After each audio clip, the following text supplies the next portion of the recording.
Hello, hello, j'espère que tu vas bien aujourd'hui. Donc, bienvenue dans ce nouvel épisode de mon podcast.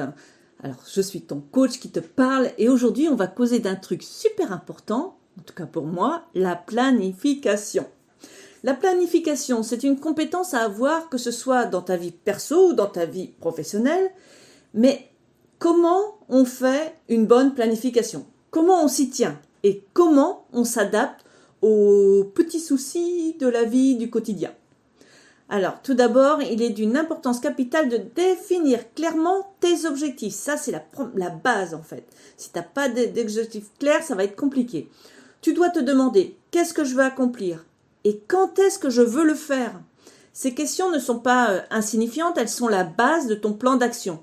En effet, elles vont t'aider à structurer ton parcours et déterminer les étapes nécessaires pour atteindre tes buts. Sans objectif clairement défini, tu risques de te perdre en chemin, d'où l'importance de cette première étape. Ok? La prochaine chose à faire, c'est de rester flexible.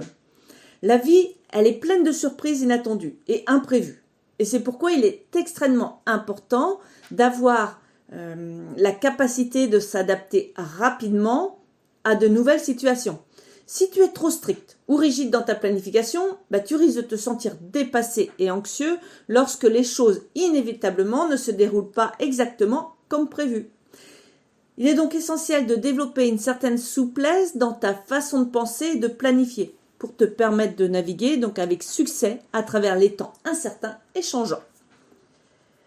Alors, il est aussi crucial de noter que par-dessus tout, tu ne dois jamais oublier de te récompenser.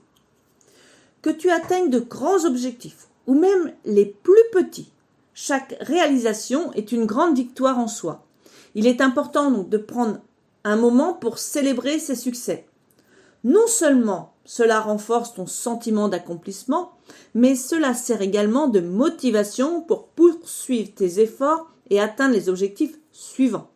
Ainsi, chaque réussite, grande ou petite, devient un moteur de motivation pour continuer à avancer et atteindre tes objectifs. Il est crucial de se rappeler que la planification, c'est un processus dynamique et évolutif, et non une destination fixe. Il est tout à fait normal, voire même nécessaire, de faire des ajustements en cours de route. En effet, les situations peuvent changer, et il faut être prêt à s'adapter en conséquence. L'important, c'est de rester concentré sur tes objectifs, que ce soit à court terme ou à long terme. Pour ça, il faut les avoir travaillés et donc de continuer à progresser malgré les obstacles ou les défis qui se présentent. Alors, ne perds jamais de vue tes objectifs et fais toujours de ton mieux pour avancer, même si parfois tu dois faire quelques pas en arrière pour mieux sauter. Ok ? Donc, je te remercie beaucoup d'avoir pris le temps d'écouter cet épisode de mon podcast. J'espère sincèrement que les conseils partagés aujourd'hui t'aideront dans ton processus de planification, que ce soit pour ton travail, ta vie personnelle ou tout autre sujet sur lequel tu travailles. Sache que je suis toujours là pour te soutenir et te fournir les informations les plus pertinentes et utiles. N'oublie pas de te connecter pour le prochain épisode où je continuerai à partager plus de conseils et d'astuces. Donc à la prochaine fois et encore une fois, merci d'être une partie précieuse de cette communauté de mon podcast. Je te souhaite une excellente fin de journée dans la joie, la bonne humeur et l'abondance et je te dis à bientôt. Bye bye. Alors, je suis Nadia Paillard, coach de vie, facilitatrice de vie avec une spécialité dans l'organisation personnelle. J'aime à dire que je suis la fée joyeuse, coordinatrice de bien-être organisé. À plus tard. Bye bye.